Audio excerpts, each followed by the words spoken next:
आज की इस वीडियो में हम बात करेंगे यूपी ट्रिपल एससी की स्वास्थ्य कार्यकर्ता और लेखपाल भर्ती के बारे में। स्वास्थ्य कार्यकर्ता के लिए एक संशोधित विज्ञापन आया है जो कि पीईटी वालों के लिए भी होगा और लेखपाल भर्ती के लिए। इसी तरह की अपडेट और UP triple SC study material के लिए आप इस ऐप को डाउनलोड कर पाएंगे। डायरेक्ट लिंक वीडियो के डिस्क्रिप्शन में और पहले कमेंट बॉक्स पे मिल जाएगा। देखिए, पहले यूपी ट्रिपल एससी पीईटी के आधार पे स्वास्थ्य कार्यकर्ता की लगभग 9,200 पदों की भर्ती आ चुकी है। इसमें एक बार एक संशोधन विज्ञापन भी जारी हो चुका है, मतलब कि एक विज्ञापन जारी हुआ, आवेदन शुरू हो गया, फिर से एक संशोधित विज्ञापन जारी किया गया था और अब एक और नई नोटिस जारी की गई है पीईटी वालों के लिए और स्वास्थ्य कार्यकर्ता के लिए।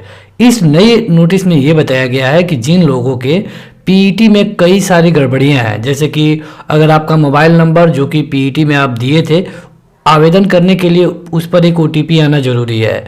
तो अगर आपका वो मोबाइल नंबर भूल चुका है या फिर आप वो मोबाइल नंबर बंद कर चुके हैं, तब आपको ओटीपी नहीं मिलेगी और आप अपना आवेदन नहीं कर पाएंगे।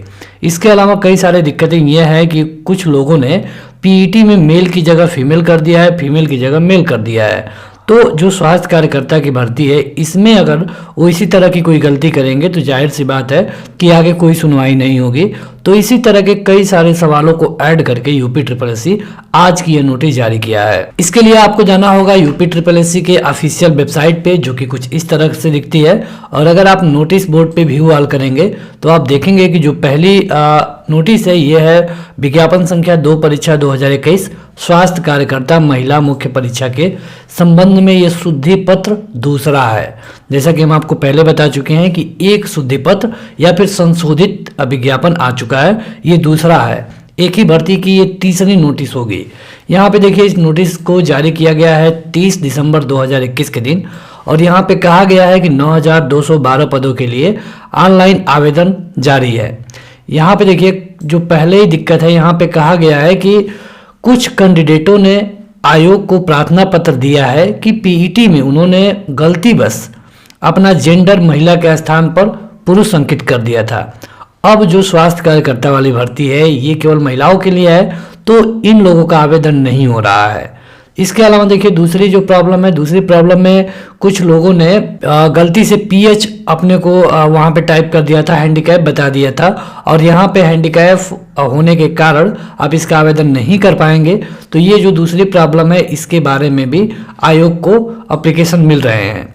तीसरी अपडेट देखेंगे तो यहाँ है, कुछ लोगों ने एप्लीकेशन दिया है कि जो उनका मोबाइल और ईमेल है ये अनुपलब्ध है, मतलब उपलब्ध नहीं है और इसके कारण उनको ओटीपी नहीं मिल रही है।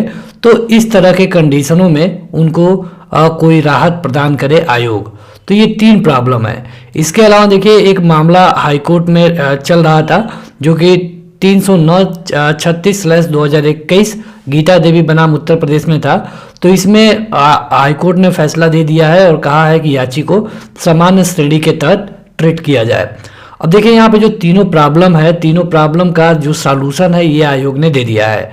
यहाँ पे देखिए, जो पहला सॉल्यूशन है कि अगर कोई व्यक्ति, मतलब जो महिला है, उन्होंने फार्म भरते समय, मतलब पीईटी में उन्होंने अपने जेंडर में कोई गलती किया है, महिला की जगह पे पुरुष कर दिया है, तो उनको इस भर्ती विज्ञापन में आवेदन करने की सुविधा दी गई है। ऐसी महिला अभ्यर्थियों को आवेदन करने एवं ऑनलाइन प्रक्रिया शुल्क भुगतान करने के बाद मूल विज्ञापन के प्रस्तर 3 आवेदन पत्र में संशोधन में इंगित प्रक्रिया के अनुसार अपनी लिंग संबंधी त्रुटिपूर्ण प्रविष्टि में संशोधन करना अनिवार्य होगा। मतलब आप आवेदन तो कर दीजिए, जब आप फीस जमा कर देंगे तो आपको पता है कि 12 जनवरी तक आप इसमें करेक्शन कर पाएंगे। तो उससे पहले आप अपना जो जेंडर है उसको सुधार कर लें।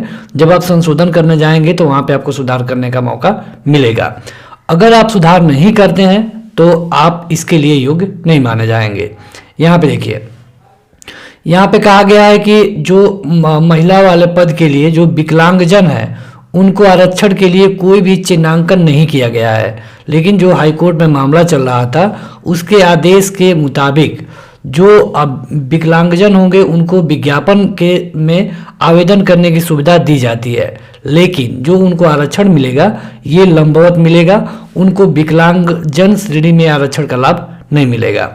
इसके अलावा जिन लोगों का मोबाइल नंबर या फिर ईमेल आईडी गायब है, उनको ओटीपी नहीं मिल रही है, उन लोगों से कहा गया है कि आप upSSC.gov.in के होम पेज पे जाइए, अप्लीकेंट सेगमेंट के तहत file request for change in mobile number और ईमेल आईडी पर अपना मोबाइल और ईमेल आईडी संशोधन की सुविधा का फायदा आप ले सकते हैं।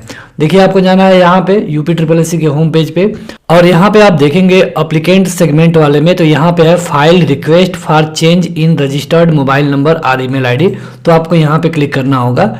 यहाँ पे देखिए, आपको बताना है कि क्या आप करना चाहते हैं। तो अब आपका जो पुराना वाला नंबर है ये खो चुका है, तो आपको change request for mobile number करना है, नाम देना है, यहाँ पे कॉन्टैक्ट का डिटेल देना है, मतलब मोबाइल नंबर। यहाँ पे अगर दूसरा कोई मोबाइल नंबर है तो दे सकते हैं, ये कोई ज़रूरी नहीं है। ईमेल आईडी देना है।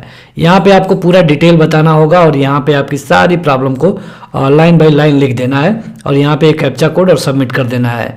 आप एक चीज़ ध्यान रखिए, जो इसका अंतिम तिथि है ये 5 जनवरी 2022 तक है, तो 5 जनवरी 2022 तक ही रहेगी। अगर आप चाहें तो 1 से 2 दिनों में अगर आप ये प्रक्रिया कर देंगे तो आपका जो नंबर है ये चेंज कर दिया जाएगा और नए नंबर से आप अपना आवेदन कर पाएंगे। इसके अलावा अगर आप देखेंगे तो UPSSC की वेबसाइट पर एक नई नोटिस आ चुकी है, जो कि है स्वास्थ्य कार्यकर्ता के लिए। अगर आप इस पर ओपन करेंगे तो ये कुछ इस तरह दिखेगी। ये भी 30 दिसंबर को जारी की गई है और यहाँ पर यह बताया गया है कि जो स्वास्थ्य महिला कार्यकर्ता की भर्ती है, इसका जो परीक्षा है 6 फरवरी 2022 रविवार को लखनऊ में आयोजित किया जाएगा। मतलब कि अगर आप टिकट लेना चाहते हैं तो ले सकते हैं। इसका जो सेंटर है ये केवल लखनऊ में ही होगा। ये आपको ये नोटिस मिल गई है। एडमिट कार्ड के बारे में बताएं तो आपको एडमिट कार्ड 1 फरवरी के बाद यानी कि 2 फरवरी के आसपास मिल सकता है।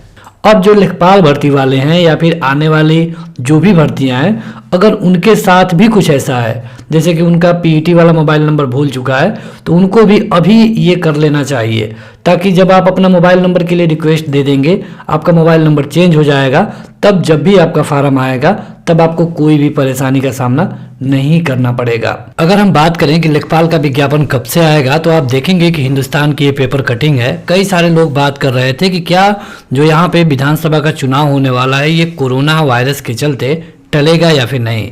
तो आप देख सकते हैं हिंदुस्तान की ये पेपर कटिंग है। चुनाव आयोग का दल आज से यूपी में।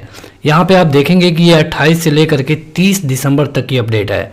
अगर आप इस पेपर कटिंग को पढ़ेंगे तो इससे यही पता चलता है कि 30 दिसंबर के बाद जो आचार संहिता है ये कभी भी देखने को मिल सकती है। अगर लेखपाल का विज्ञापन समय से जारी नहीं हुआ तो लेखपाल का विज्ञापन आचार संहिता के झमेले में फंस जाएगा। 30 दिसंबर को अगर आप देखेंगे तो चुनाव आयुक्त की प्रेस कॉन्फ्रेंस है और उसके बाद कभी भी आचार संहिता लागू हो सकती है। अगर आप इसमें एक दूसरी पेपर कटिंग को देखेंगे तो यहाँ देखिए, ये दैनिक जागरण का है, नहीं टलेंगे विधानसभा के चुनाव। और यहाँ पे चुनाव आयोग लगातार 3 दिनों से मतलब कि 28, 29 और 30 दिसंबर को यूपी में ही रहने वाला है। तो चांसेस ये है कि जब ये 30 दिसंबर पार हो जाएगा तो 31 दिसंबर को या फिर जनवरी के शुरुआती सप्ताह में आपको आचार संहिता देखने को मिल जाएगी। तो कहने का ये मतलब है कि लेखपाल की भर्ती एक तरह से फंसती हुई दिखाई दे रही है। अगर समय से इस पे आयोग कोई काम नहीं किया तो ये भर्ती का विज्ञापन जारी कर पाना बेहद मुश्किल हो जाएगा।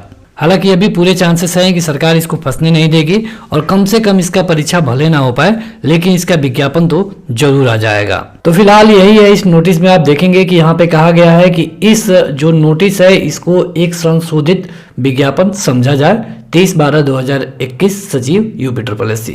तो ये नोटिस है UPSSC के स्वास्थ्य कार्यकर्ता के लिए, लेकिन आगामी भर्तियों के लिए भी अगर आपके साथ इनमें से कोई भी दिक्कत है तो आपको तैयार होने की जरूरत होगी। तो आज के इस वीडियो में इतना ही। अगर आपको कुछ और प्रॉब्लम है तो आप इस वीडियो के कमेंट सेक्शन में कमेंट करके बता सकते हैं। इसी तरह की अपडेट के लिए वीडियो को लाइक और चैनल को सब्सक्राइब करें। Thank you.